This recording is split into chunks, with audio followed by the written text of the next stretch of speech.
welcome to episode 287 of the Overlook Hour. I'm your host, Clark Little. Along with me, as always, is the man over in Atlanta, Georgia. He's calling us at 10 o'clock his time. Why is that? Because he took the week off. Why did he take the week off? He's about to tell us. It's Randy Michael Stab. That's me. You actually confused me this time that I was first. I took the week off because I just haven't taken much time off recently. I went to a music festival over the weekend here in Atlanta, and I just slept today and hung out and watched some movies, and then I'll probably continue to do nothing because I am a introvert who doesn't like leaving the house. And to comment on this further is co-host of the program, Russell John, the Fisherman. Russell, what do you think about Randy's week off? Well, I love it when an introvert calls himself an introvert after admitting that they had gone to an outdoor music festival. That's true. It's been years since I've done that. Also, we definitely had a meeting about this, and me and Clark agreed that we had to get you something for your belated birthday, so you got introed first. Nice. I appreciate it. So how many candles you burning now, dude? You 33, 32? 33, baby. Oh, the JC year. Congratulations. Hopefully we have something in common, if you know what I'm saying. An invention? You're going to invent like an improvement to the table? Yeah, wait, did Jesus really invent the table? I learned that from Passion of the Christ. Oh, that is true. He did invent the table. God technically invented everything, if you think about it. So. Is that what your tattoo on the foot says? Yeah. And the thing with God is that he also created the Jews for Mr. Gibson. So, slippery slope for him. He didn't know which way to turn. Oh my God. You're starting off with Jew jokes already, dude? I mean, you walked me straight into Mel Gibson. It has to be addressed. Contractually, I have to bring it up. I take you by the hand to the road, and then I give you a light push, and then I complain when you get hit by a car. I know. What's up? God, I feel like shit. I was tempted before recording to take a detour to Walgreens and get an over-the-counter COVID test. It was out of spite, though. I'm not worried about it. And I feel like not great, but I don't feel terrible. Like, I don't think I'm going to die or anything, but I'm just like low energy and I'm burdened by it. October's been so fucking busy. And Halloween's almost here. I know. We're almost out of it. But dude, this is the marathon week. Coming up on Thursday, we have Antlers coming out. Yeah. We have One Night in Soho. Yeah. We've got Paranormal Activity 7. No. We've got Bad Ben 9. Oh, Benign. yeah. Dude, it's like it keeps ramping up until it hits Halloween, and then it's done. Hey, is there an embargo on that, by the way? Which one? Bad Ben? Yeah. Let's check with our producer, who you can introduce now. Also joining us on the program is producer and sometimes looker-upper, Oksana Valerianova Osach. Hi, I think the embargo was until this week. So I can talk about it today? Yeah. Yes. All right, let's do that. Okay. And that's a little segment we call Behind the Curtain.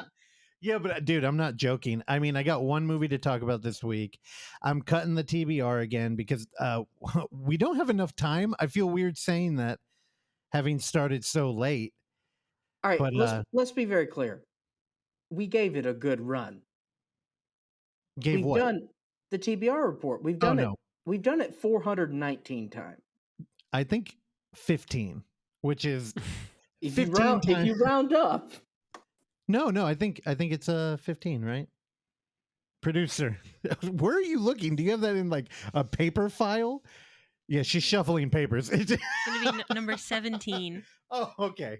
17, which is 17 times more than your segment. That is on the edge of... What are you talking about?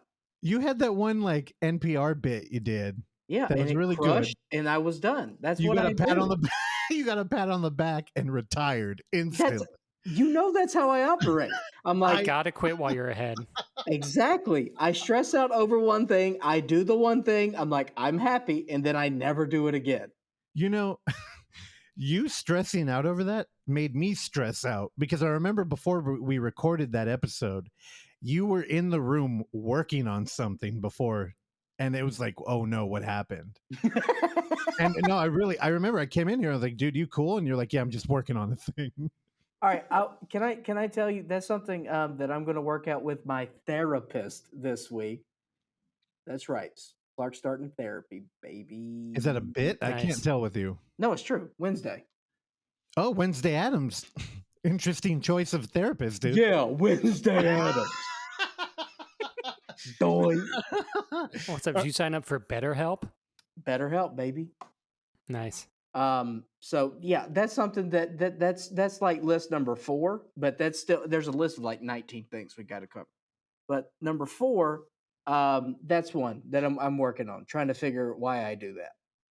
Are you going to get into your recent smoking addiction?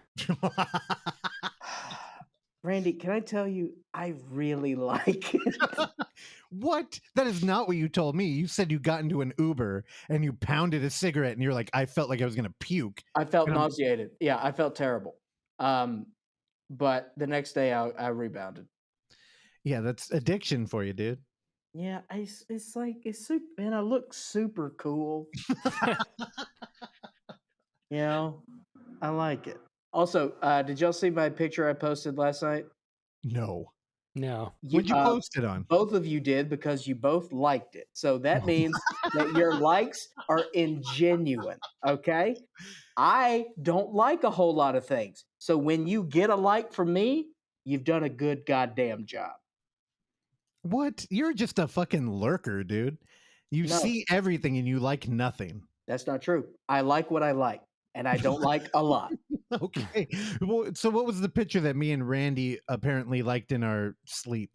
It was the picture of one of the garbage can combo ashtrays here at the, I don't want to name my hotel, but at the hotel I'm at in Phoenix, Arizona. And inside the ashtray is a chicken finger. A chicken finger that has one bite taken out of it, and someone stuck it in the ashes. And it's a wonderful, wonderful image and picture. I do remember that. I remember that now. That's a good album cover. Can we use that for the album cover for the thing that we can't talk about? Are you is that the same joke you used as the caption? Yep. Yeah. Okay.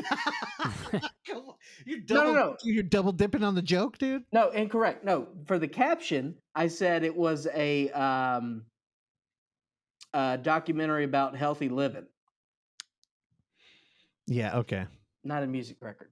I mean, feel like that could have been a John Wilson clip too. Oh, yeah, but you know that motherfucker, he would have got the guy actually doing it.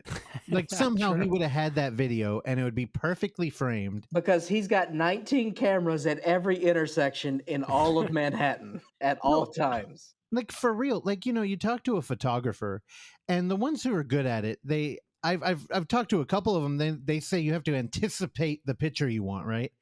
How the fuck does he get photos of like weird dog activity in New York? Or, you know, like everything. Yeah. That whole show is built of like privileged moments. I think it's all him too. Or does he have camera guys? I think he might, since he's been on HBO, I think he has a couple that like help him shoot stuff, but it sounds like a fairly small operation. And it comes back new season in about a month from now. What? Oh, really? How? Yeah. How the... They probably shot a lot of stuff during the pandemic. I'm sure he got some wild pandemic footage. Oh, yeah. That's what I'm dying for. More footage of the pandemic. Well, we get to learn more from Mama. Hopefully, yeah. Yeah. I hope Mama's doing okay. The first episode's her funeral. Well, nobody. Okay.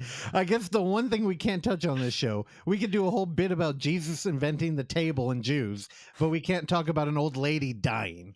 Okay. Noted. The virus.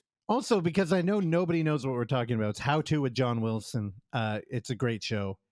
Everyone knows what we're talking about. If they don't know what we're talking about, why they listen to this show? Fuck you. Maybe it's the first time they're popping in. They're like, why am I listening to this show? Hey, first time listener, go fuck yourself. How about that? All right. Well, Also, welcome. Also, thanks. Like and subscribe. Oh, you know what? I got a text today from oh no, I can't remember what it was. From our Cinematic Oblivion homies. What was their October series? Boys. The October Boys. Yeah, that is going to happen. Nick hit me up and was like, I was going to take up you and Randy on your offer to record in your studio. He's like, it didn't happen. I guess his computer crashed. They ended up. Whoa. Do I not fucking exist over here? I mean, you and Randy didn't offer no goddamn offer about going in the studio. I may have not been clear. I told them that I would like produce it, do the any sort of post-production stuff. What is this freelance production that you offer every other podcast on the fucking planet? I don't know. It's fun. I like editing and making stuff sound good. Why don't you do that for this show? I do. You should hear how it sounds before I do that. There was only two. I had to bring it up, and I knew he had to bring it that way. This is part of the formula. Okay, this is our slasher. This is our horror subgenre. Sure. So yeah, new listeners with their own podcast. Randy will produce it. I'll happily be a guest. And Clark, what would you offer? Fucking dick. And that's why Nick did not mention you when he texted me. All right, that's fair.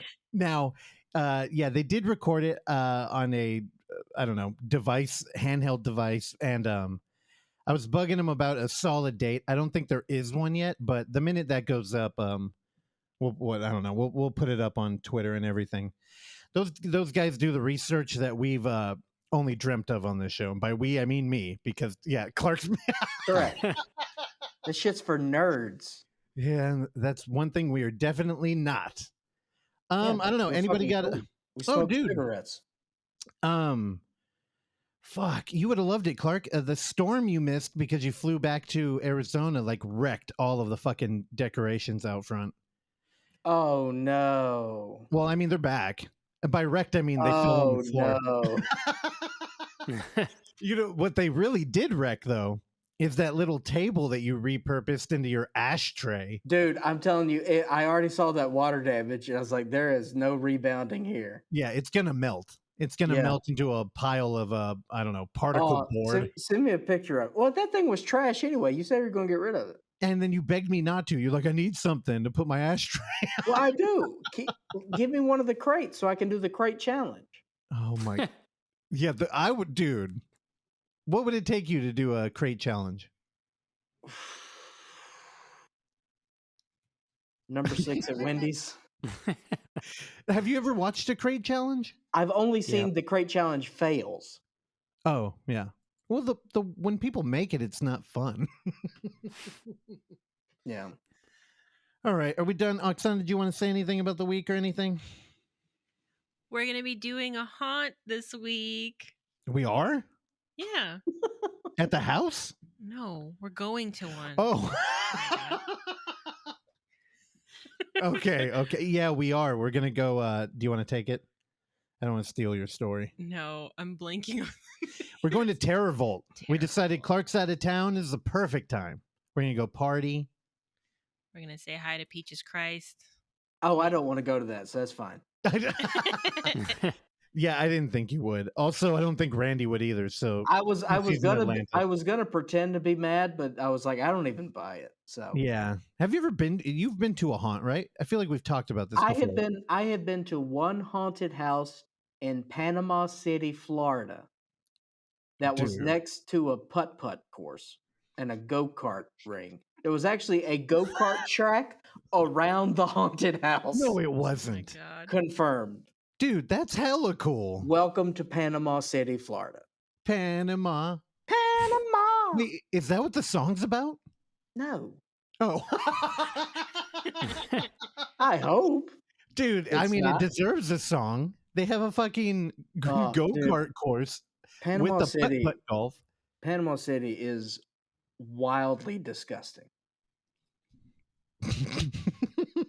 It's Okay. it's like the party place to go to for spring break in the Mhm. South. Everyone wants to go to Panama City. You're And not then turning me off of it. it's just nothing but crabs and spotty dicks. Is this the wildlife, or are we talking like STDs now? There's crabs on and off of your table. Okay. On and under. They're on and under. There you go.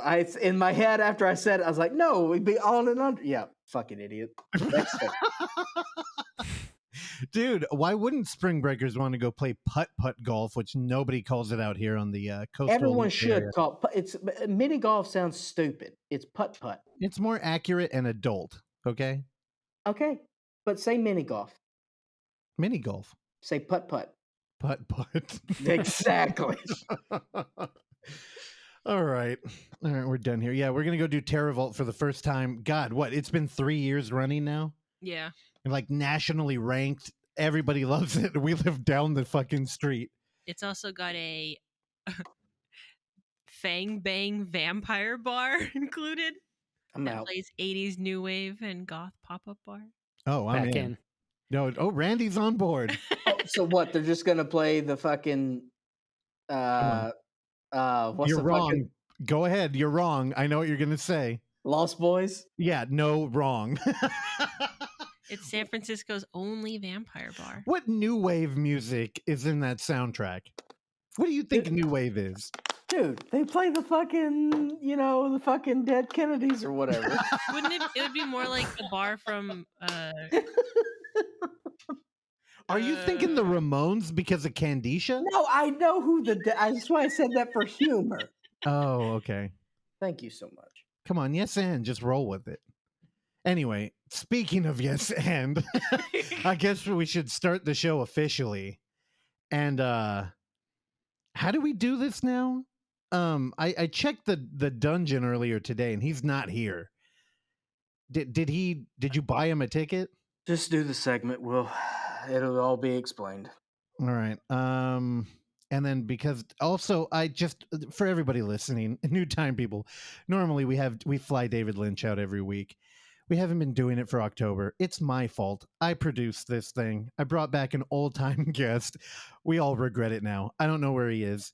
And Dune came out. I didn't even fucking think of that. We should have had David Lynch on when Dune came out. I'm sure he has hot takes on it. Anyway, let's see what happens.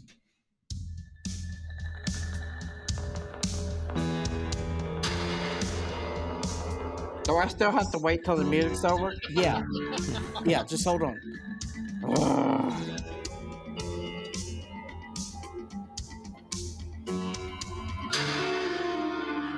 Since my bitch died, the doggy door has been locked.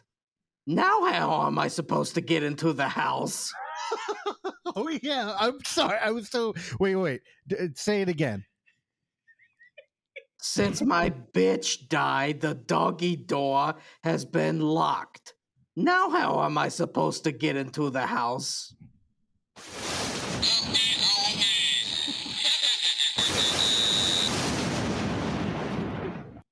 This is the worst show I've ever listened to in my life.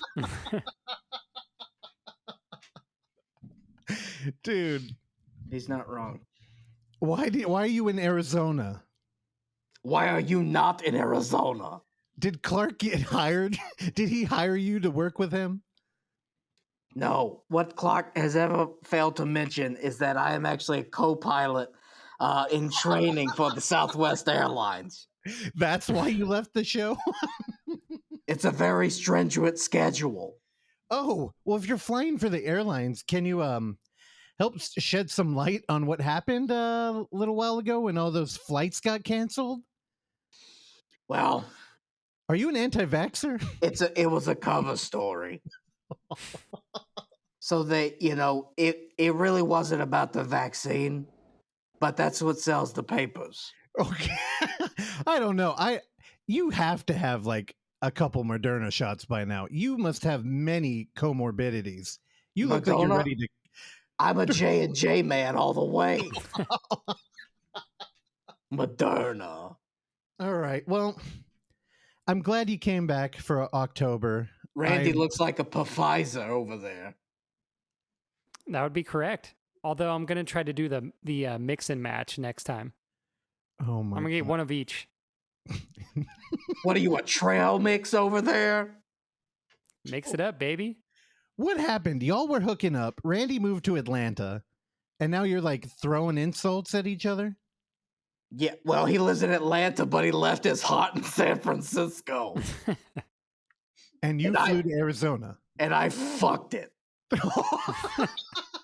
Okay, what are you going to do? Like, is he going to leave now? Or is he going to sit on your lap this whole episode, Clark? No, apparently he's a snowbird now. So they had the snowbirds here in Phoenix. Do you not know snowbirds? No. That's what they consider all the people with vacation homes that only come when it's not 100 degrees in Phoenix. What? Yeah, so they come for the winter and leave by the spring. Hell yeah. What, does it snow there? No, but that's what they call them. I don't know. I heard you can get snow in the desert. It gets very cold. Well, I don't know if you know, but global warming is a thing. All right, get him out of here. He's distracting. Well, he's going to be stuck in the room with me, so he's just going to be hanging around. All right. I thought creepy was your Malignant for a second. It's a detachable Malignant. Okay. It's Malignant 2.0. Oh my. Okay. Well, for old time's sake, I'm gonna open and close the dungeon because hopefully we'll never see him again. Goodbye, creepy Clark. Goodbye. All right. Now that the show, everybody who contributes to the show, we just got our favorite segment out of the way. But now it's time for the audience's favorite segment, which I guess we're also putting the kibosh on this one too. It's Bloody Mary time. Bloody Mary, Bloody Mary, Bloody Mary. That's the sound of me playing an Unconditional Arms song while I'm peeing. That is absolutely true. It gave me a good image. Yeah, you ready? This is the fifth and final Bloody Mary. So And it's off to a perfect.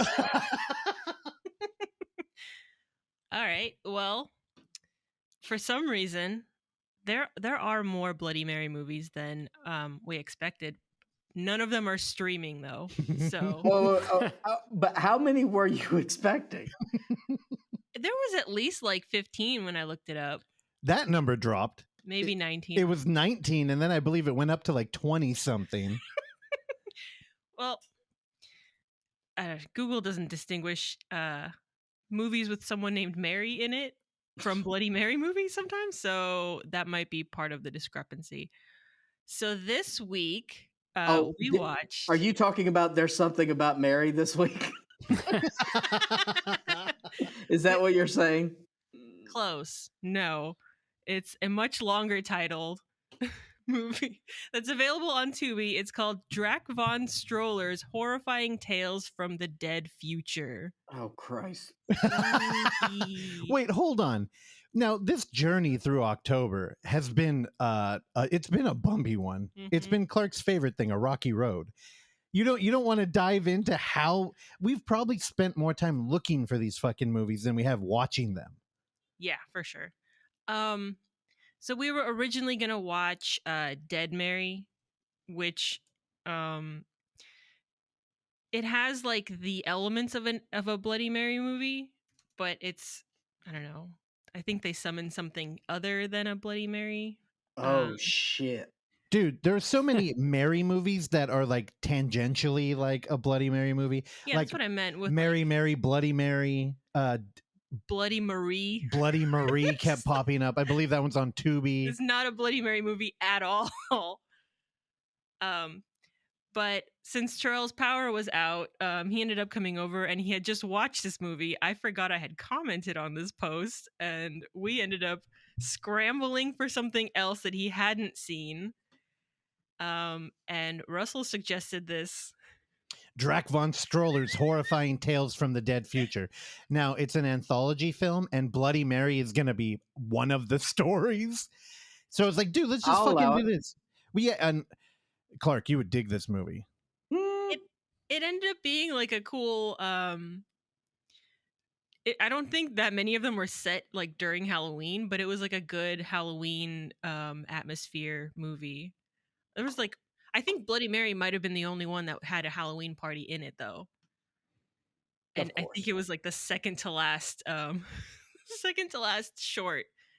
Also, Drac Von Stoller's name is misspelled on Tubi, but also it's pronounced Stroller in the movie sometimes. So I'm confused. You brought this up before we were recording. It's called Stoller?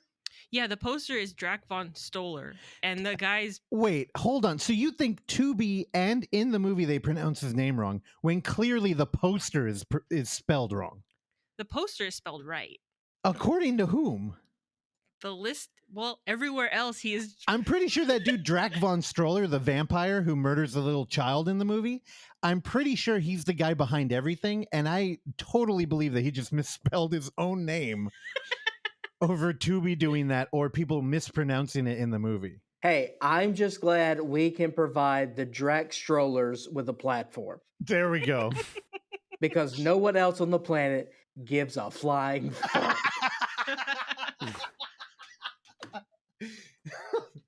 Well, so according to his own bio on IMDb, he's written over 227 short stories from 7 books.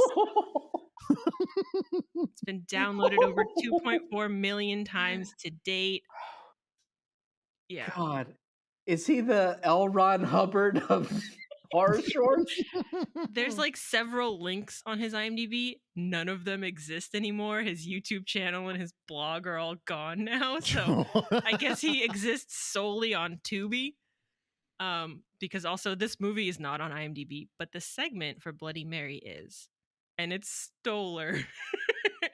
So it's a short. It's towards the end of the Horrifying Tales from the Dead Future. It's set on a Halloween / Sweet 16 party / sleepover. 3 girls are playing board games and they get bored. So one of them suggests they watch Paranormal Activity, which I think the girl's name is Mary. She poo-poos because she doesn't like those movies or that she doesn't believe they're real. What, so she takes a shit?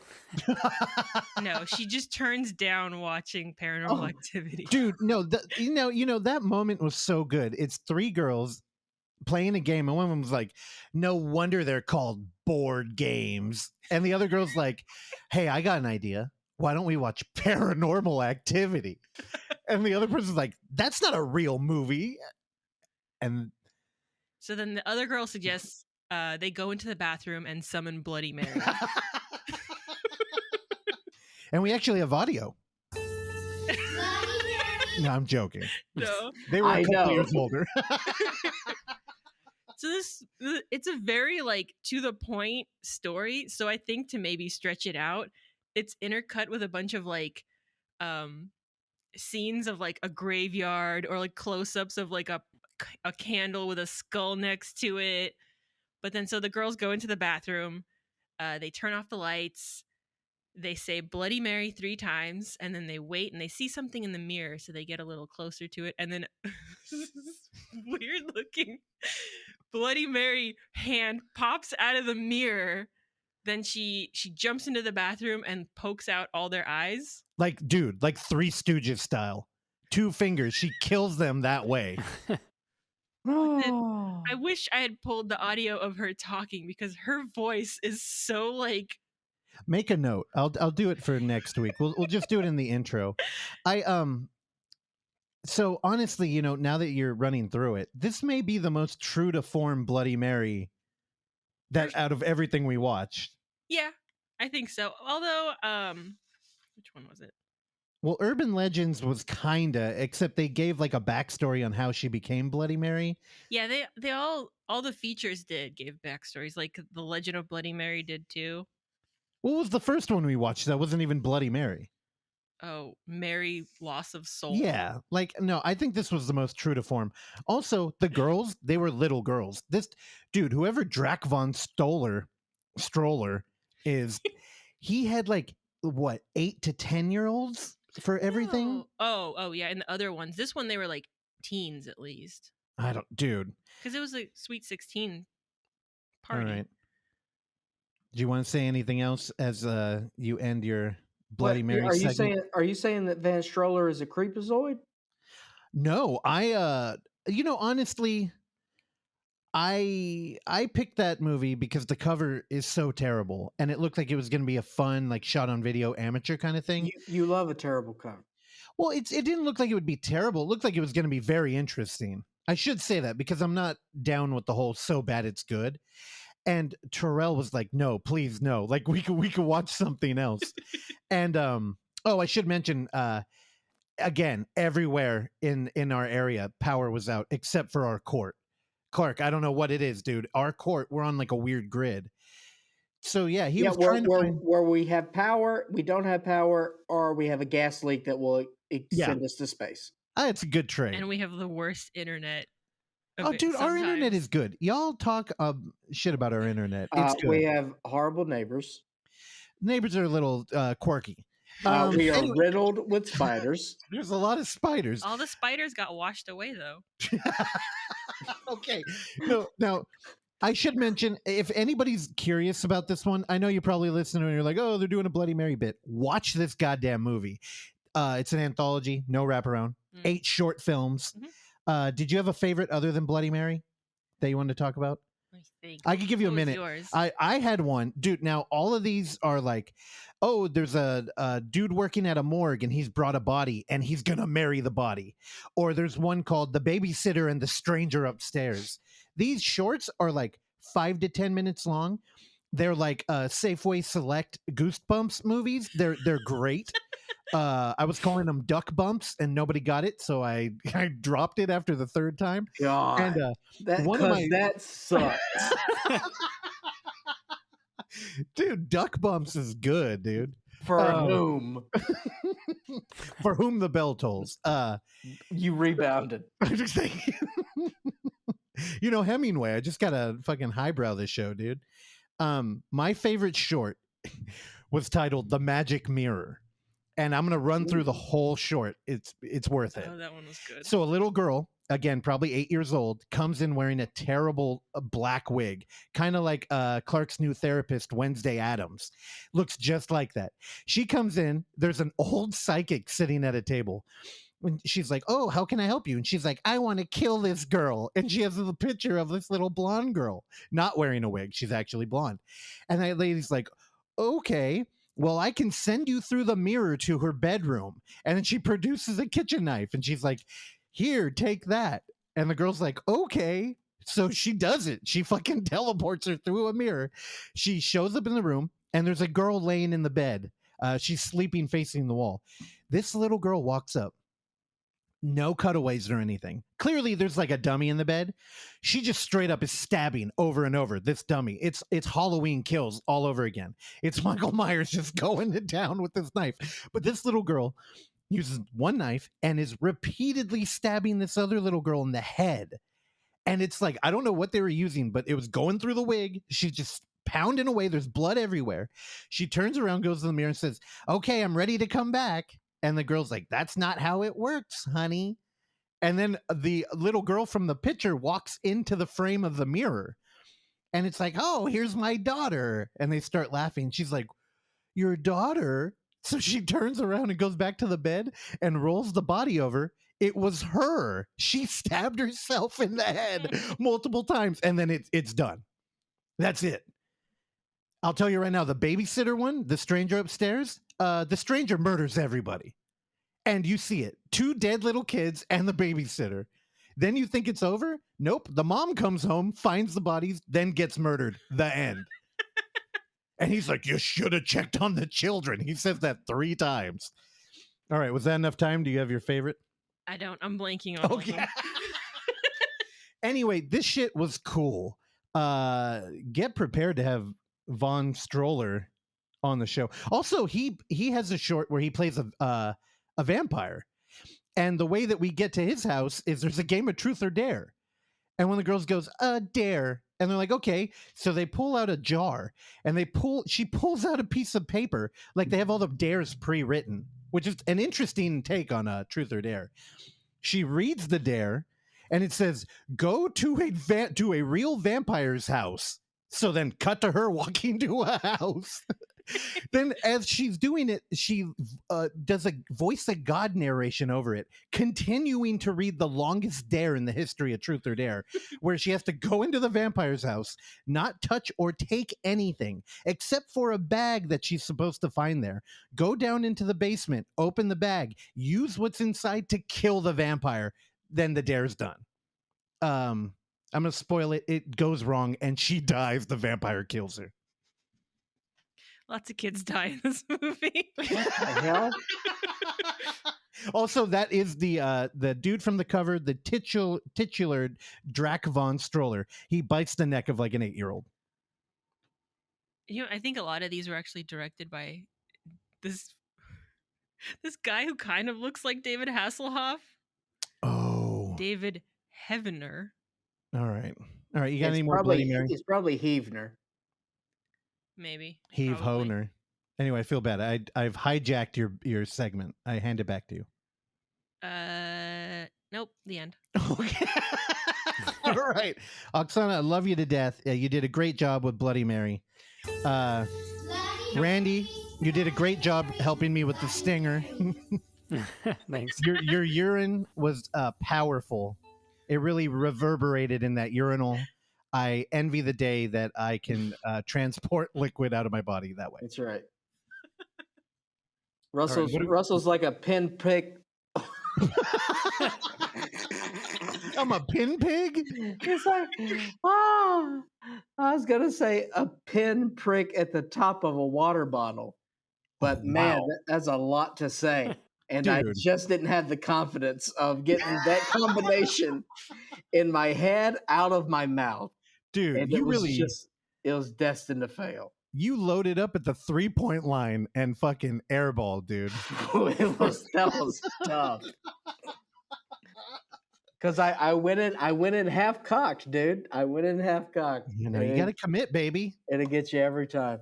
Hopefully, Wednesday Addams will help you with your confidence issue. That's number 14. It's a little lower on the list, but it's there. All right, we've already gone eternally long. So, Randog, you got the week off. What's been happening, bro? Not much today. I watched a lot of TV over the past couple of days, so I don't have too many movies to talk about. Oh, well, But the new David Chang show on Hulu is good. We taking a trip to TV Town? No, I'm going to take a trip to a territory in which I talk about a movie that has already been talked about on this show. Oh shit! The title of the segment is called a Randy retread, although I am not the one. I'm the one retreading a movie, and someone's not retreading the one that I talked about. If that makes sense. What? Just play the stinger. Just play the stinger.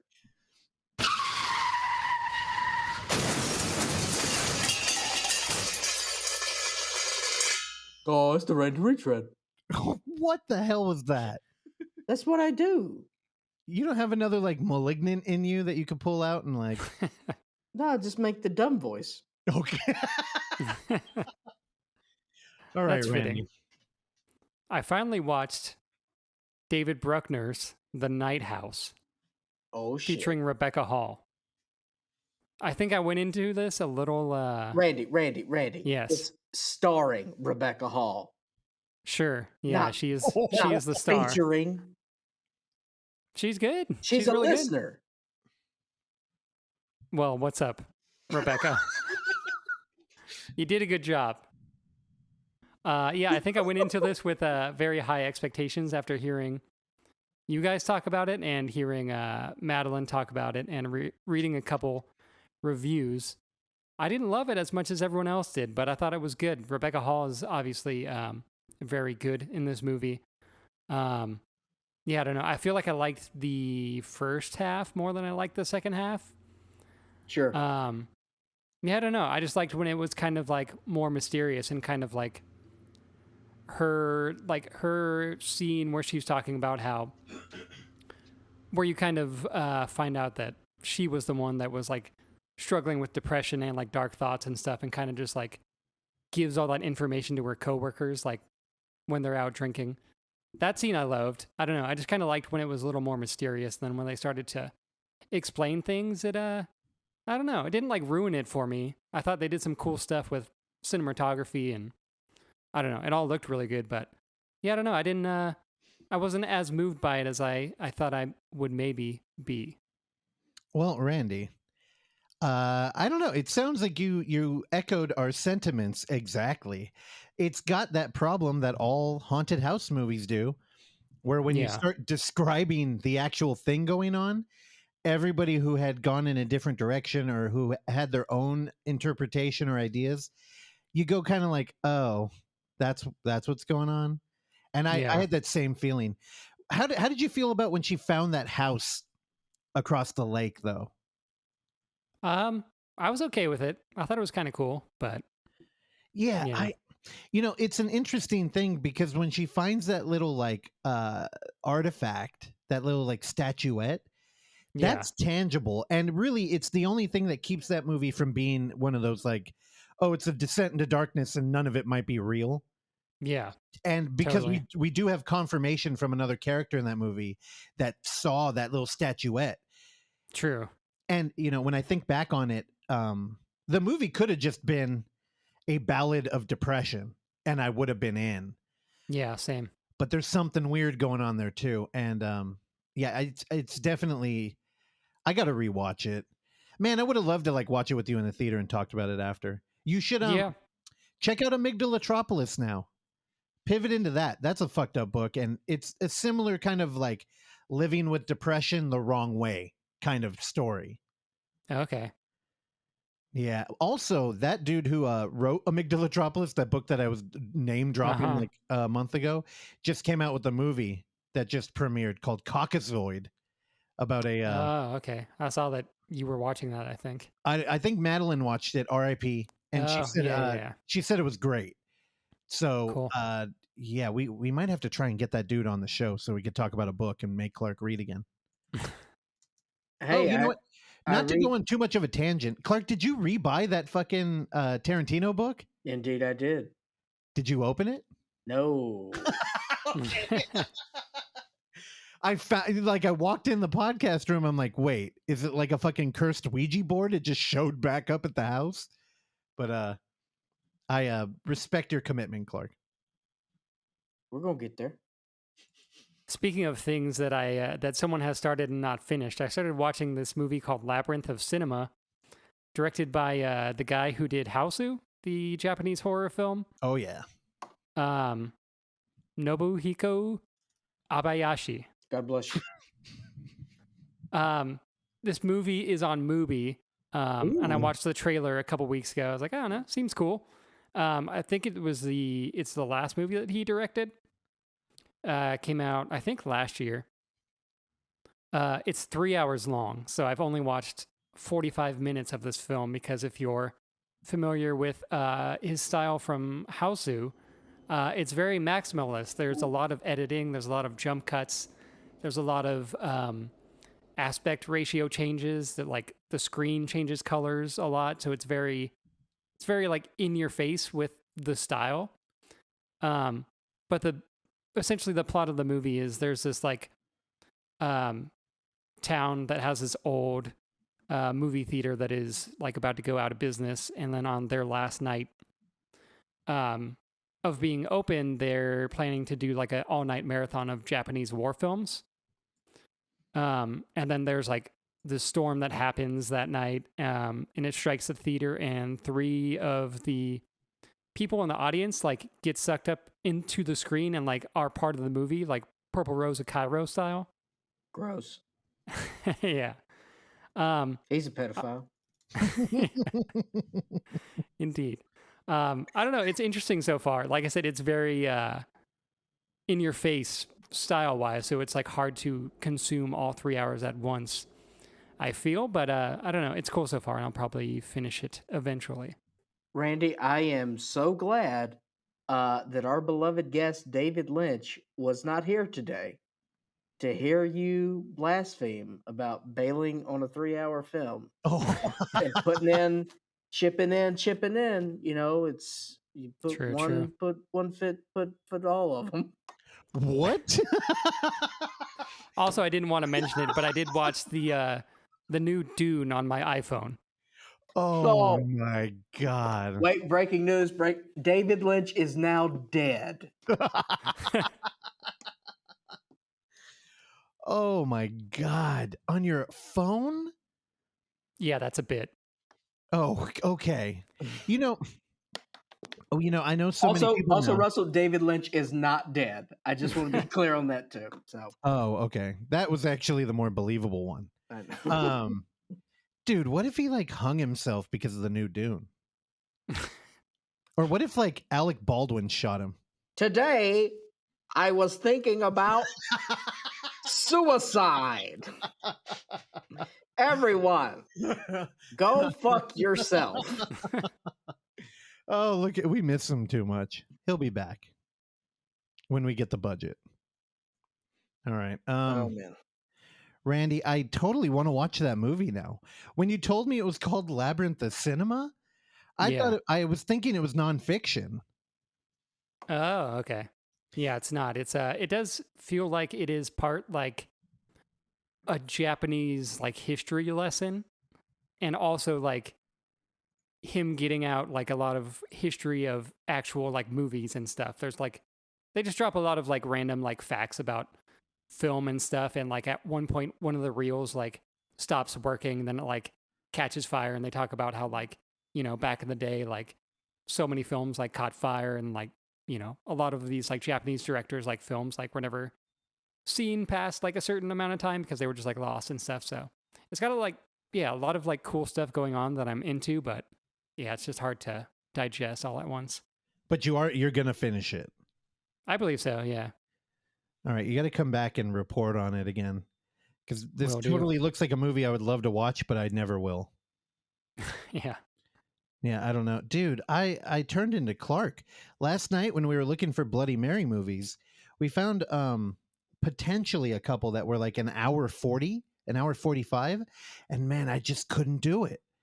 I was like, dude, I don't think they're gonna earn that 10 minutes, and it's really like that bar has just become unapproachable. And I'm gonna tell you right now, I've seen plenty of 90-minute movies where I'm like, you could have lived to 70, 75. Yeah, you know, the worst is when you buckle up for an hour 45 and you end up in like no man's land, where you're like, you either could have cut this down to 90 or 80, or we should have went to like 2 hours 15 minutes or something. Yeah. Pump it up or suck it down. Yeah, you really got to commit. You got to have wait, what? Pump it up or suck it down. New segment on the show. All right, I'll work on the stinger tonight. Is it a pump it up or is it a suck it down? I give this movie a suck it down. Is that good or bad? I have no idea.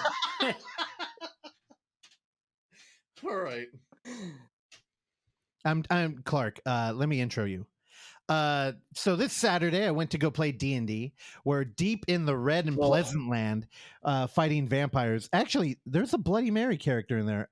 Weird. It didn't even make the connection until right now. Just riffing. The Queen of Hearts is a Bloody Mary character. I never even thought about it. Anyway, while I left the house, Clark got to live in the theater room again, and he's always got. Actually, this isn't true at all. You haven't been watching movies on the projector in a long time. Yeah. Before I left, you wanted to know how to use the VCR, and I pulled a bunch of movies out for you, and you tried to make a appropriate acronym out of VHS. What was it? Video Home Saturday or something like. Well, it was I just put VHSaturday. Oh, okay. You gave up then. I thought you were trying to make an that's acronym. The only way to do it. All right, VHSaturday. Yeah. There's nothing wrong with that. All right. And then I pulled a bunch of movies for you. One of them instantly, you're like, I'm not watching this until you're here. And Yeah. then the other ones, dude, I'm dying to know what you watched and how it went. I did notice that you pulled out Ghost of Mars too. So, frankly, I wasn't going to talk about this because I was But going to. why? Well, so VHS Saturday, um, it wasn't all that great.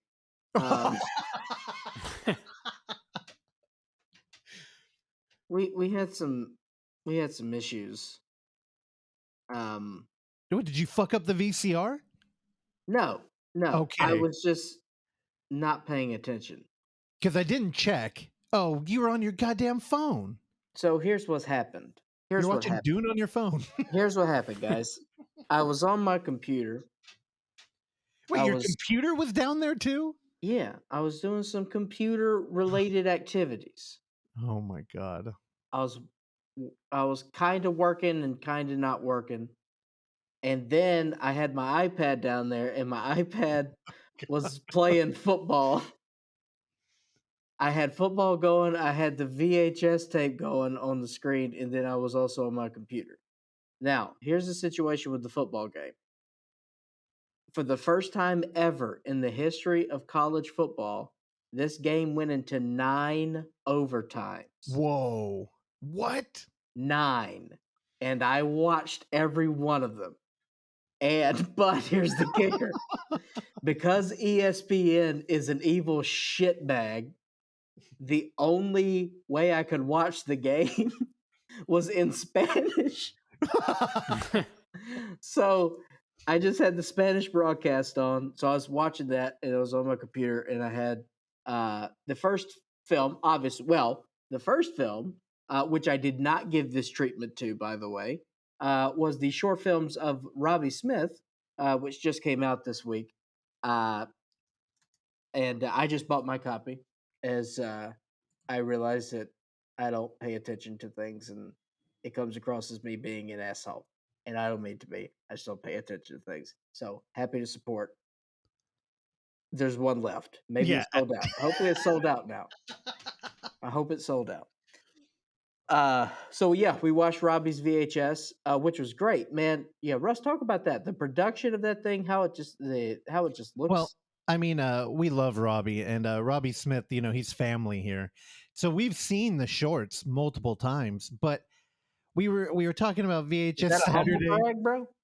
and it totally is. Dude, Robbie is too cool to be hanging out with us.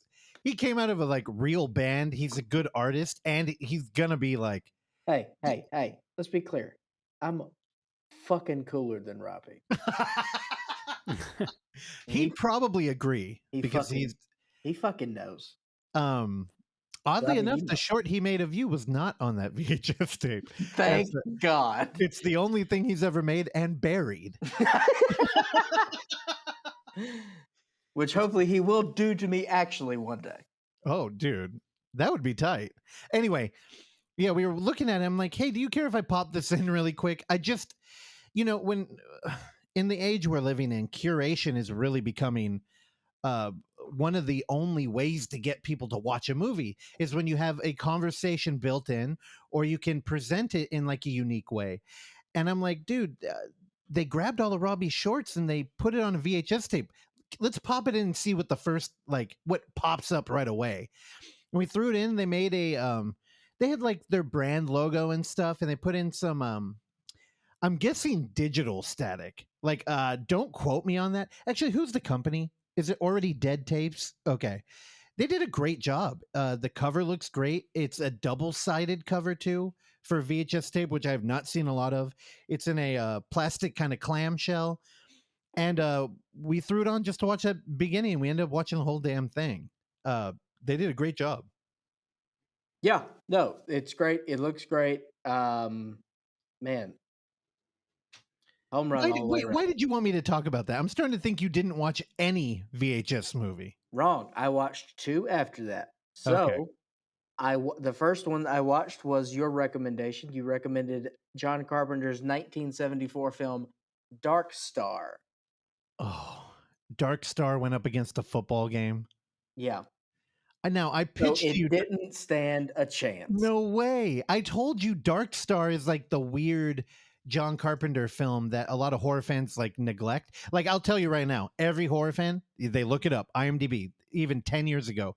I got to get that movie. They go buy it. They watch it. I think I have to like this because I love John Carpenter. Yeah. Or they really are like a dry comedy sci-fi fan. It's, dude, you would love that movie. I wish you fucking watched it. I caught very little. I liked the beach ball creature. He was cool. You have to do a reattempt there. 100%. 100%. But since I started with John Carpenter, I thought that I would double feature with another John Carpenter. And that is Ghosts of Mars. Russell Fisher, your thought? Wait, you didn't watch any of that either? No, I watched Ghost of Mars. Okay, I mean, honestly, I think I should rewatch it because what I hated about the film when I first saw it, I'd probably enjoy now. The one takeaway that I will always remember is I believe on the DVD there was a bonus feature where they were talking about the soundtrack, and because it was Slash who did all the music for it, and John Carpenter worked with them, and I believe now this could be a fever dream, but I remember there being video of him playing guitar with Slash, and that being the like coolest takeaway from that film. But again, you watched it on VHS, so I doubt it was on there. Yeah, no, definitely didn't see that. Also, I will say that an interesting thing. Have you seen Dark Star on VHS? Have you watched that version? No. So at the end of the credits, they start playing a deleted scene. They start playing. Well, actually, no, it's the reverse of that. There's caption on the screen that states that the original cut of this film was like 76 minutes, but the studio wanted 90, so they had to add the additional minutes. The following are the scenes that were added into the film to hit that 90-minute mark. These are scenes we had seen in the movie. So it's a weird thing, but it kind of gives us a little context as to when we would have seen this scene in the film. Yeah, so it was very, very interesting. I wanted to bring that up, and that's pretty much the only helpful thing I'm going to bring to the table today.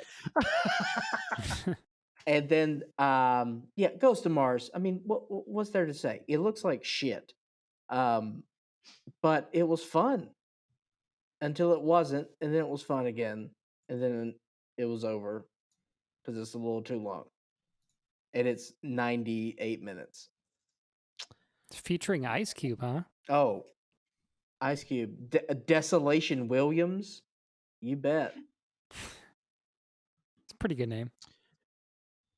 Dude, also we got a young Jason Statham in this. Oksana, can you do me a favor and look up if I'm like lying about that video? Yeah, okay. Because if it's real, which I remember it being real, I want to watch it.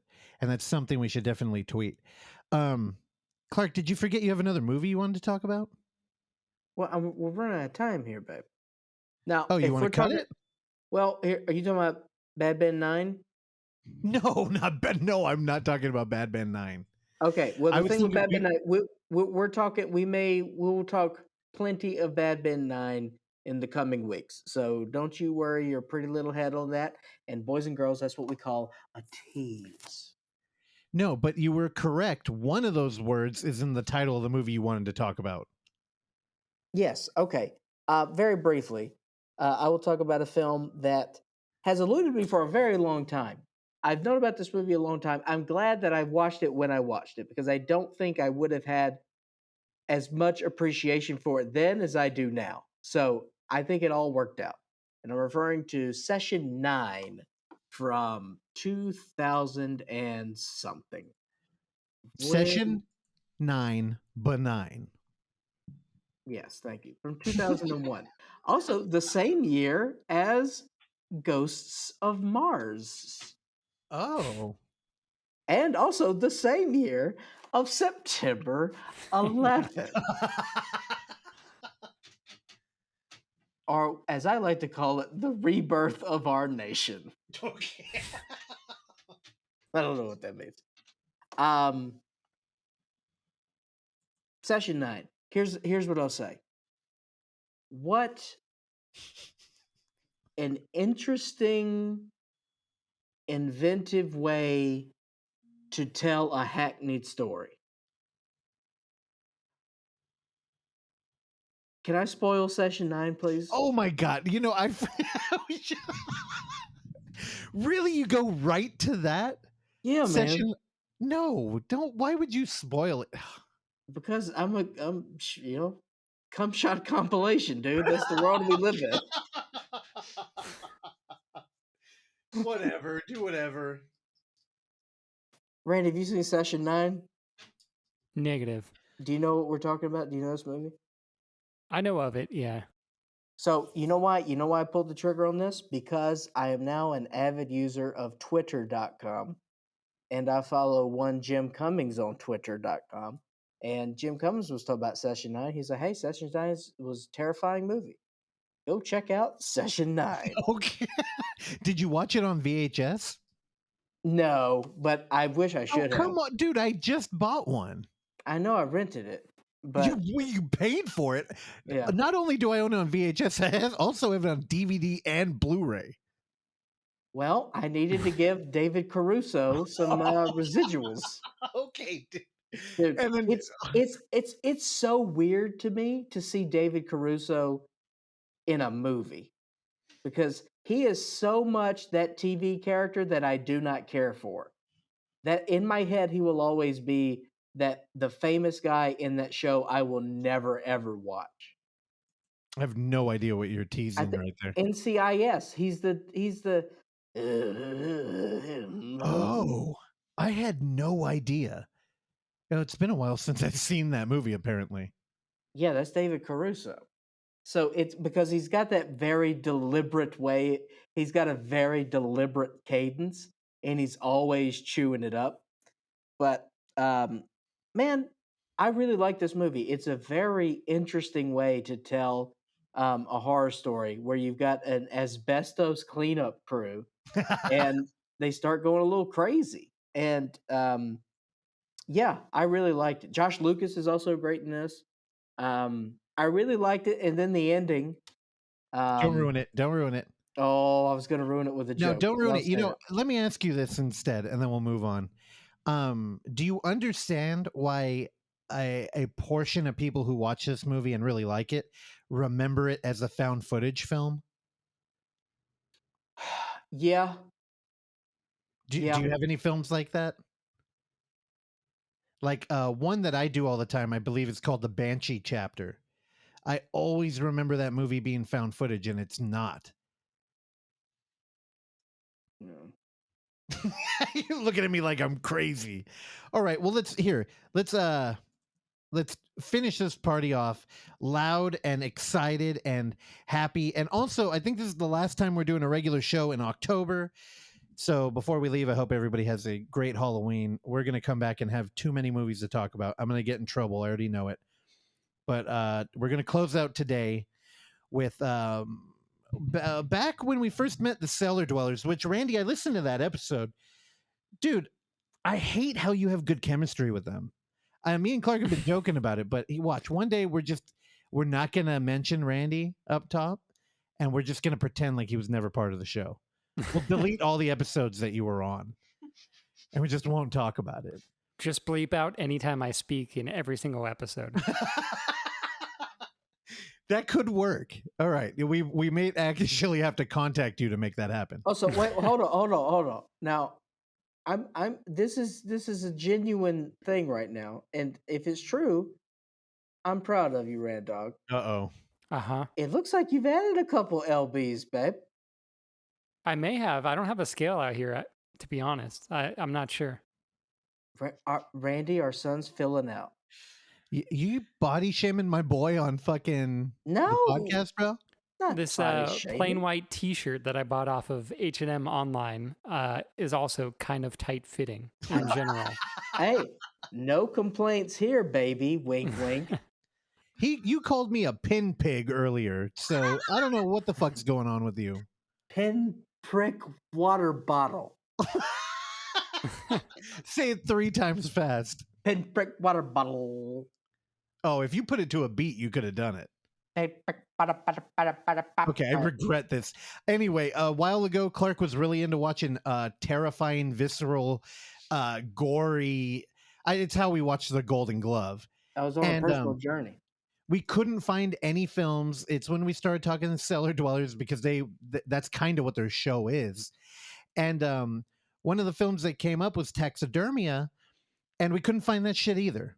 And then oddly enough, the Roxy out here was showing it. But here's another thing. Clark likes to honeymoon every other week with his Malignant buddy, and they fly out to Arizona. So we actually don't see Clark that much, despite living with him. And we knew it was going to be on a Friday, and normally he's in the air on Friday.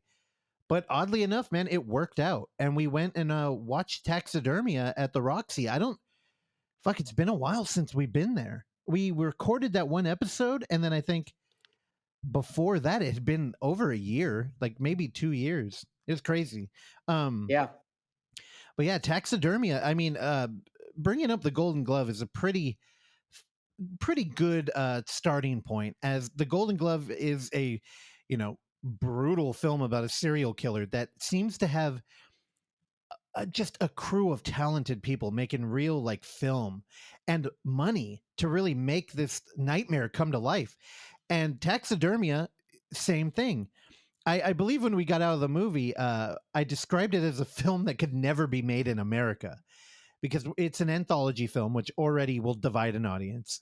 It's a generational anthology film, kind of like Place Beyond the Pines. And it deals with like, Cronenberg type material. Like a lot of it's body centric, a lot of it's about like the human id and kind of just how life goes on, and you're kind of saddled with genes. I don't know. There's a lot you could project on this film. My takeaway was that there's how do we want to do this? I know we've been going long. These shorts each deserve their own breakdown. Yeah. Do you want to just pick your favorite, and then maybe I'll take one and we can kind of... What was I figured yours would be easy, as in the very beginning of the movie, we have a naked man laying in a shed, fully erect, shooting flame out of his member. And I just thought, it sucks that 1 minute into this movie, they've blown their load, pardon the pun, and Clark will now set a bar very high, and we will never top it. But now I'm starting to think maybe there was something you liked more than that moment. Look, I love my boy Moro Scovani. Good job. Moro Scovani. Oksana, did he nail it? I'm not Hungarian. Oh, I'm sorry. It all sounds like the same to me. You just got Eastern European shame, son. It's all in like Cyrillic or whatever. Who cares? Yeah, also I could be wrong. Moro Scovani. No, okay, so man, let me explain something to you. This may be one of my favorite films of all time now. I get it. Well, it deals with a lot. So like the first short, it's like this is one of those European films where you can tell they're dealing with a lot of unique history in the way that, there's so many neighboring countries over there that you get kind of like a melting pot that I don't know, as an American, it's hard for me to even like comprehend sometimes that you could have a border that, they're as real as, the southern or northern border here. And you cross over and it's like such a completely different world, but there's so many of them in Europe. And this melting pot is kind of like, that's a backdrop. Also, communism, socialism is a backdrop. Being like all of our lead characters are kind of outcast, even though the middle one is like, I don't know, an Olympian food eater. He's Yeah. like the mukbang champion of Russia. Was he from Russia? Who's from Russia? I think those were the Hungarians because they were always rivaling the Soviets. Yeah, Yeah. and plus the girl kept saying, "Let's go Hungarians, let's go Hungarians," and they What kept, the? What were you watching the dub? I could. What the hell was she actually saying? "Let's go Hungarians." That's what the caption said. Do you not? Oh, I Oh, remember her Russell, saying. wait. Do you not read the captions in foreign language films? Most people, communication is 90% body language. So That's this was a false. visually stunning movie. That's false. Okay, so briefly, the first short, we have a kind of loner guy who appears to be on like a weird military outpost. This military outpost has like 3 women. One of them is a large chef. 2 of them are girls who are naked or having a snowball fight. And then there's a dude who is apparently outranks the other member here, which is the dude we hang out with. The dude we hang out with is constantly horny and serving his commander. We see his member many times. He shoots flame from it one times. He puts Vaseline around a hole in some wood and pleases himself while watching the 2 girls play with snowballs. And then He a does- chicken pecks on his pecker. Yeah, how is this not easy? He has a fantasy of sleeping with all the females in this house on a tub full of meat. How is this not your favorite short? Let me explain something to you. I view the film as a cohesive experience. So I don't like to segment. Okay. Now okay, Randy, this is for you. The cinematography thing it's just beautiful in this movie. And there's a moment where Oh, the tub. Are you going to talk about the tub? We we'll should talk about the tub. Let's talk about the tub. Now, at one point, our protagonist here is commanded to fill the tub with water. And, he goes in there and he's filling it up. And there are 2 girls eagerly waiting to get in it. They're naked. He's got googly eyes. He's looking at them. They get mad. They tell him to hurry up. He pours water in. They get in. They, share a bath time. He watches them from outside while he's kind of chopping wood. Anyway, he has to go get rid of the water after.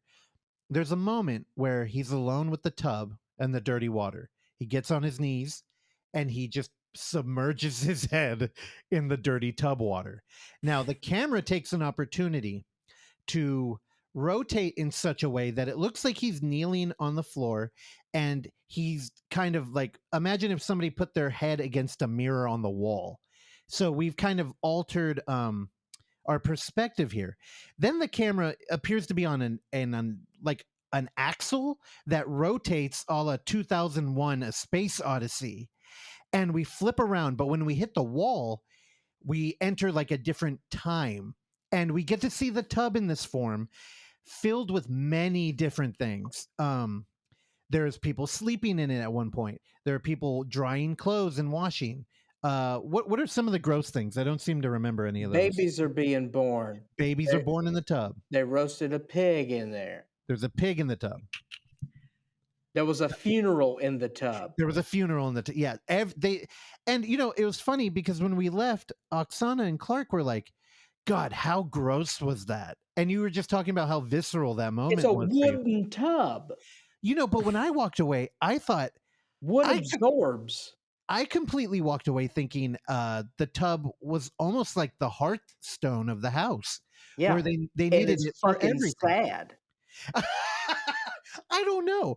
I thought it was kind of beautiful that like an object like that could have so much meaning to these people. And like, it really like helps protect their livelihood in so many ways. Yeah. So, yeah, when I saw that moment, I actually thought it was kind of like transcendent, which is why when we were out in the lobby and you were waiting in that bathroom line that was never going down. Never. He's still in there. No, and the first reaction was like, how gross was that? I instantly thought of all the other moments in this movie that were completely foul. The Like tub was the grossest thing to me, probably. Well, what about when the next short? Now we do follow a lineage here. The Which may be second my one- favorite. This me too. I think that one might be my favorite too. And we are dealing with some quite obese people who are doing mukbangs in a Roman Colosseum, essentially. But it's competitive. And also, I mean, I didn't think of this then, but we watch a lot of competitive eating here. We were just watching Chugs. What's his name? Badlands Chugs. Badlands Chug. What the hell did he drink the last one? That was like, Well, he's also known as Eric Badlands Booker, but okay. now he's Badlands Chugs. Yeah, he Wait, looks like Fat Terrell. He is. He Is is that a Ter- shout out to the Terrence Malick film? Yeah. Terrence Malick made a film called Fat Terrell. No, Badlands. Oh, that was my second guess. Um. No, what the Yeah, hell was no, he chugging? he is the Clumps version of Terrell. There's for sure. No, what It was like beans or something. Oh, yeah, Randy. He filled up. He's got a how much is that thing? Like that He's whole got the boot. Das Boot, right? From like- Beer Fest? It's like a couple gallons though. Oh, yeah. He can fit like 6 16-ounce drinks in there, whatever that is. So he put that amount of baked beans Oh, that's what it was. in there, the hickory smoked, and then he added the hottest hot sauce that is featured on Hot Ones, the very popular YouTube program. So that was the hottest one? Yeah, Oh, dude, because he opened up that bottle. He had no idea what it was. and he was like, "Do, do, do, do, do, do, You know, and do." Clark was like, stop. I'm like, but then here's the thing. Here's the thing I heard, and I think hurt him the most. He put a lot of water in there. Now Oh. that was supposed to help him, accelerate the mastication process, I assume, which makes sense. However, I do think that the water would accelerate the heat. Okay, well, mastication, no breathing. Mastication, no breathing.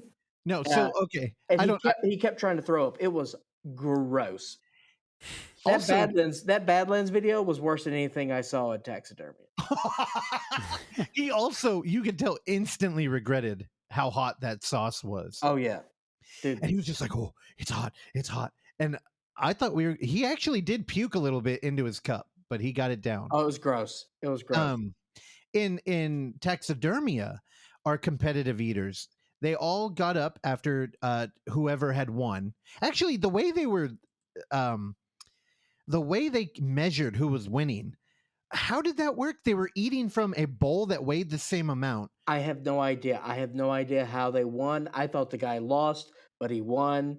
All their bowls were connected to scales, so the more they ate, the lighter the scale got. Yeah, and they were trying to hit like a certain amount of weight. And when they were all done, they got up, turned around, walked to a trough, and all puked together. Actually, it looked like they had like keyboard cleaner, and they would put it in their mouth and spray it, and that would make them projectile vomit. Yeah. Now, the vomit was clearly CGI. Yeah. It still worked though. Still it worked. was- Still worked. And also the framing of how they did that, where it was just, sort of a carousel shot all the way around. Yeah. That was great.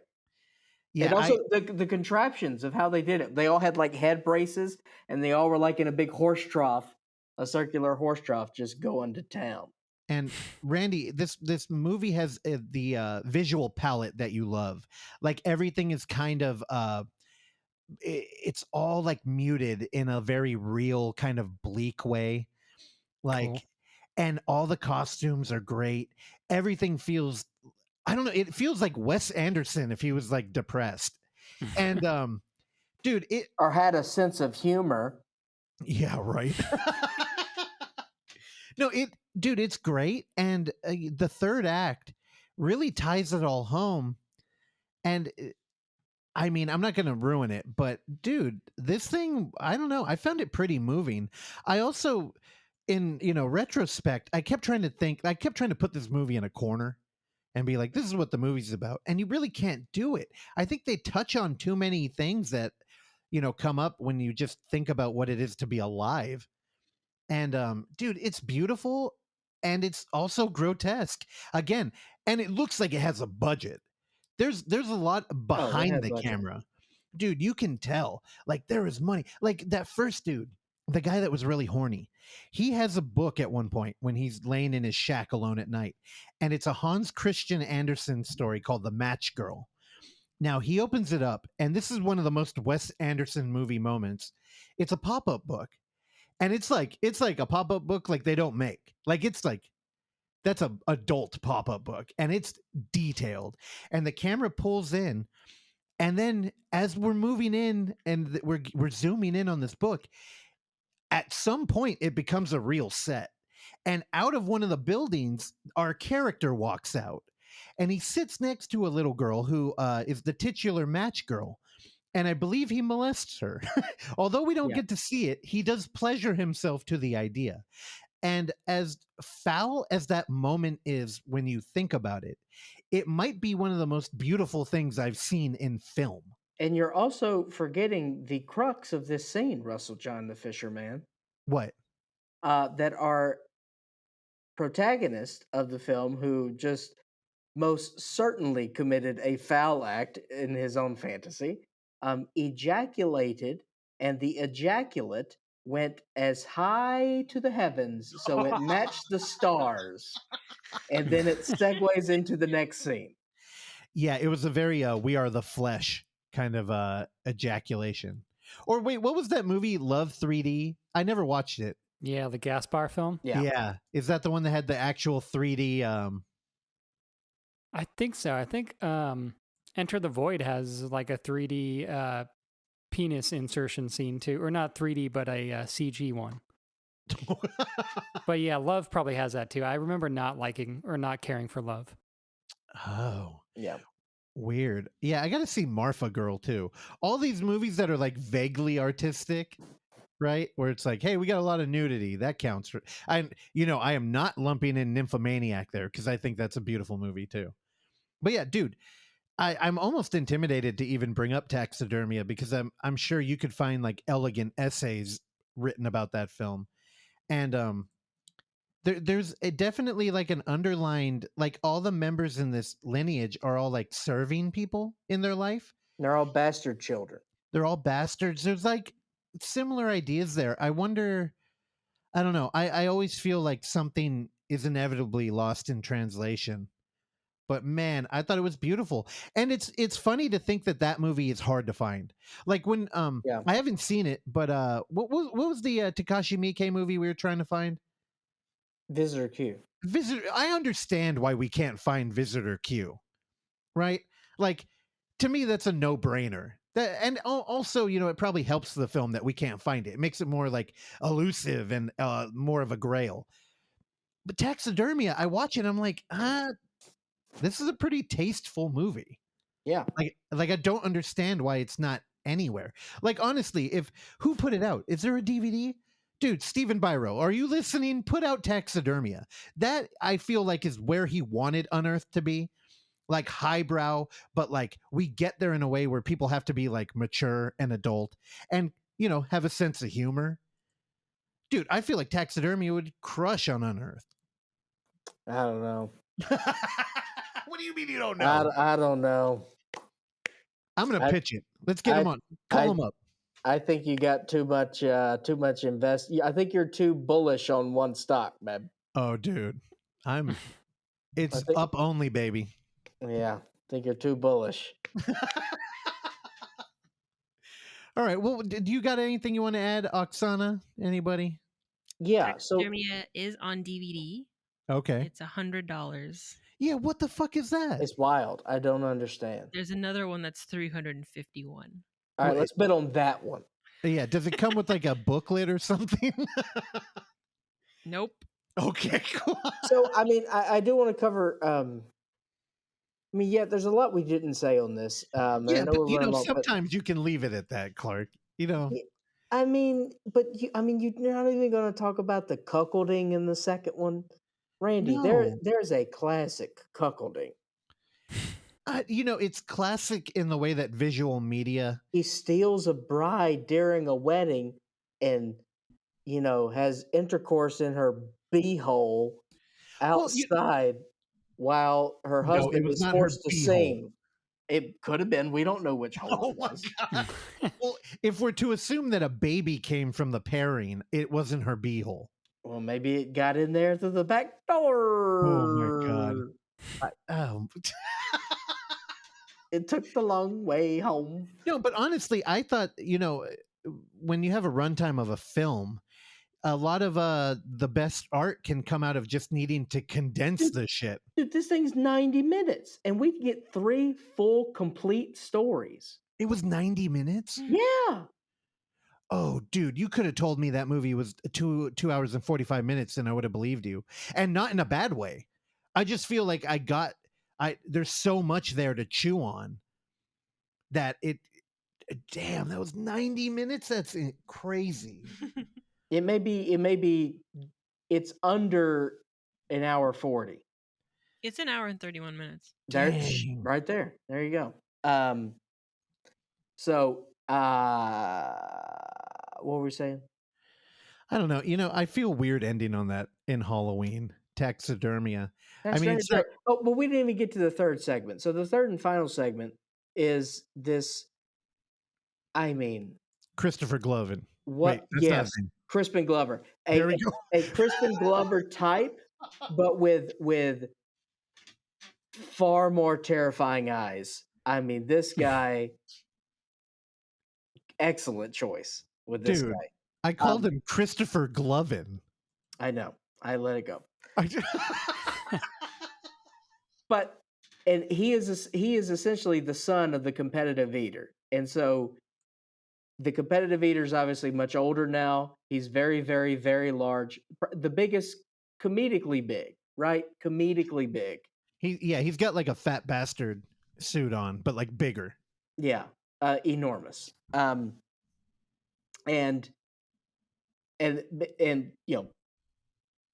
juxtaposed with his son that weighs 14 pounds, that is taking care of him and feeding his insanely large cats that are clearly, what's that called when you make something bigger than it is? Green screen? No. CGI? No, Randy, what's it called? Monsanto kitties? No idea. Randy, you talk about it all the time. You're like, oh, it's just the camera Forced trick. perspective. Forced perspective. Dude, Star Wars. Yeah, so they did force perspective with the cats, and they were cool. And the culmination of that short was the most satisfying and tied everything together, and is the cover of the film, and it's beautiful and was terrifying. And that was the one that got me the most queasy, is the guy performing a taxidermia on himself. But with the dad delivery, okay, everyone knows it's the cover of the movie. Who cares? Anyway, I like how you snuck a like spoiler in. You're like, wait, let's what the fuck? Okay. look, we've been very clear in saying that taxidermia is very difficult to find. Okay. So fuck you. But no, Randy, I did want to mention this one thing. It delivers one of my favorite lines that I have heard in recent memory in all of film. And that is our protagonist in the second short, now the third short, who is the competitive eater, who is now comically large, only eats candy bars, but still eats them very competitively. Hold on. Let me just say, he is comically large, but it is also very tragic. Oh, Because yeah. out of everybody in the film, he is a celebrity, and people looked up to him and they liked him. And He had a vomiting technique named after him. Yeah, and he also had a heart attack. And when you see him there with his shirt off, looking like fat bastard, dude, I'll tell you, as a never been described skinny person before, my heart, I felt like it was going to quit on me during this movie. I'm right there with you, friend. And I was like, oh god, like I remember in my brain, I was having a little conversation, and I was like, dude, stop freaking out. Your heart is beating too fast. Do you want to end up like that guy? That is what I was telling myself for the second half of this movie. Yeah, so did I, man. It was that was rough. But Well, the candy bars, he was Yep. shoving them in, and he was telling the stats of how many he could eat, and then he starts just eating them whole with the wrapper and the tinfoil and everything. Just starts bump, bump, bump, bump, and he's like, I eat them faster this way. They slide down the throats more smoothly if they've got the wrapper on. And then his son asks, well, what about the tinfoil? And he just says the body absorbs it. He's like, what do you mean? And then he says, they just find a purpose in the body. Oh, it's so good. Everything finds a purpose in the body. It's wonderful. That's when it became my favorite movie of all time. Randy, I truly think you would dig this one. Actually, there's no question. There's no question. Did Cellar Dwellers cover it? Yeah. I actually listened to it a couple days ago. Oh, okay. Well, I've said their name 3 times. They may come through a mirror and kill me. But Randy, again, great job on there. When you're going to be back on, right? Probably eventually. No plans yet, but I think we're going to try to watch Cold Fish. That's right. Yeah. I don't know. I don't think I'm going to watch his Nicolas Cage venture. Oh, Prisoners of the Ghostland? Yeah, I had already forgot about it, even though I've seen it twice. Oh, man. All right, well, watch Taxidermia. It was great. Did you want to add anything, Oksana? I know. No, she's shaking her head. No. I mean, the clearest comparison with how like disgusting I felt after that movie was The Golden Glove. Like everyone looks like vaguely sweaty and like covered in dust, maybe. You know, I came out of that movie and I had a new lease on life. I don't know. I didn't have that effect. I loved it, but it did have a lot of just like gross scenes in it. No, Golden Glove felt like a failure of family. And it was like, this poor soul has become so rotten that he's started murdering people and they're rotting. And you can smell it through the movie. Taxidermia, it felt like, I don't know, like the lineage is confusing. And it almost feels like they're talking about how you carry like, I don't know. Well, do you think the end could have been like he recognizes how disgusting his lineage is and ends it on a positive note? It could have been. I also think there's a commentary about art at the end of that film, which is, you know, the cover of the movie. But I also, also a cameo appearance. God. A cameo appearance by Banksy. Oh my god. Okay. It's time to stop this thing. Not worth it. It was great. Well, how many stars would you give Taxidermia? Out of how many? What do you mean? 5? 11. Oh, you had to one up my Halloween Kills, huh? Yeah. Again, you know, Halloween Kills, loved it. Let me just close out October talking about Halloween Kills again. Last week when we talked about it, I forgot to mention that there was a petition going around to have the firefighter scene removed. My favorite scene in the movie. People are trying to remove it because they're heroes. They're stupid. Wait, what? Why? Because they're here. Like literally, people are like, "Hey, that's not cool. You shouldn't be able to kill them." Guess what? Heroes die.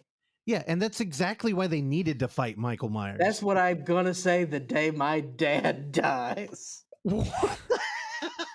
All right, we got to get Wednesday Adam on the line, dude. You're spiraling out of control. You're slurring. You're saying weird shit. Now you're talking about your dad dying. We got to wrap this thing up. Oh, Scott Van Pelt looks terrible.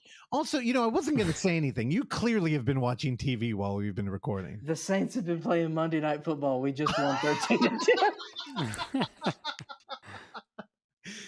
God damn it. I can see it again in the head thing of your bed. It's lighting up your whole room. I know. It wasn't doing that for most. And I was like, oh no, it looks like Las Vegas in the background. Dude, it really does. Anyway, yeah, I don't know. How do we end this show? Well, we end it like we always do. Randy, take her out. Speaking of sports, I know Clark's watching sports. Apparently, the Atlanta Braves are doing really good this year, so I might be a good luck charm or something. Randy, they're going to the World Series. The game 1 is tomorrow night. You there? Yeah, I will be at the arena in which it takes place. I have no idea what the arena is called or where it's located. You don't deserve to know. Truist Park, dude. Get it together. Got it. All right. Bye.